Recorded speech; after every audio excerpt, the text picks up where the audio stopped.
नमस्कार दोस्तों, आप कहानी सुन रहे हैं। तीन पुतले, हिंदी लोक कथा। महाराजा चंद्रगुप्त का दरबार लगा हुआ था। सभी सभासद अपनी अपनी जगह पर विराजमान थे। महामंत्री चाणक्य दरबार की कार्यवाही कर रहे थे। महाराजा चंद्रगुप्त को खिलौनों का बहुत शौक था।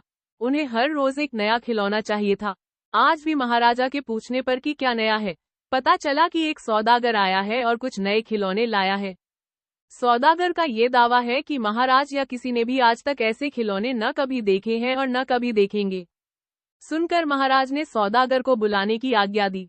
सौदागर आया और प्रणाम करने के बाद अपनी पिटारी में से 3 पुतले निकालकर महाराज के सामने रख दिए और कहा कि अन्नदाता, ये तीनों पुतले अपने आप में बहुत विशेष हैं। देखने में भले एक जैसे लगते हैं मगर वास्तव में बहुत निराले हैं। पहले पुतले का मूल्य 1 लाख मोहरे है, दूसरे का मूल्य 1000 मोहरे है और तीसरे पुतले का मूल्य केवल 1 मोहर है।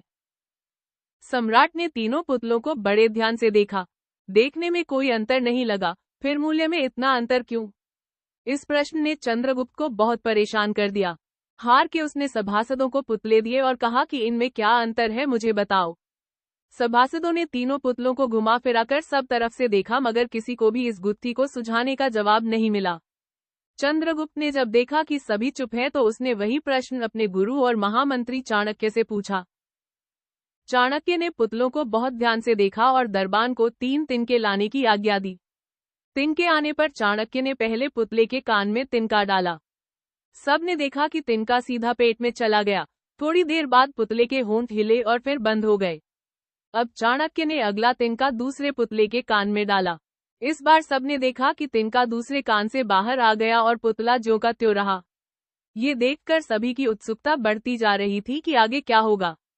अब चाणक्य ने तिनका तीसरे पुतले के कान में डाला। सबने देखा कि तिनका पुतले के मुंह से बाहर आ गया है और पुतले का मुंह एकदम खुल गया। पुतला बराबर हिल रहा है जैसे कुछ कहना चाहता हो।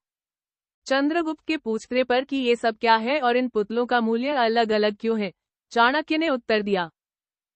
राजन, चरित्रवान सदा सुनी सुनाई बातों को अपने तक ही रखते हैं और उनकी पुष्टि करने के बाद ही अपना मुंह खोलते हैं। यही उनकी महानता है। पहले पुतले से हमें यही ज्ञान मिलता है और यही कारण है कि इस पुतले का मूल्य 1 लाख मोहरे है। कुछ लोग सदा अपने में ही मग्न रहते हैं, हर बात को अनसुना कर देते हैं। उन्हें अपनी वाह वाह की कोई इच्छा नहीं होती। ऐसे लोग कभी किसी को हानि नहीं पहुंचाते। दूसरे पुतले से हमें यही ज्ञान मिलता है और यही कारण है कि इस पुतले का मूल्य 1000 मोहरे है। कुछ लोग कान के कच्चे और पेट के हल्के होते हैं। कोई भी बात सुनी नहीं कि सारी दुनिया में शोर मचा दिया। इन्हें झूठ सच का कोई ज्ञान नहीं, बस मुंह खोलने से मतलब है। यही कारण है कि इस पुतले का मूल्य केवल 1 मोहर है। कहानी समाप्त हुई। आपको यह कहानी कैसी लगी कमेंट बॉक्स में लिखकर जरूर बताएं। धन्यवाद।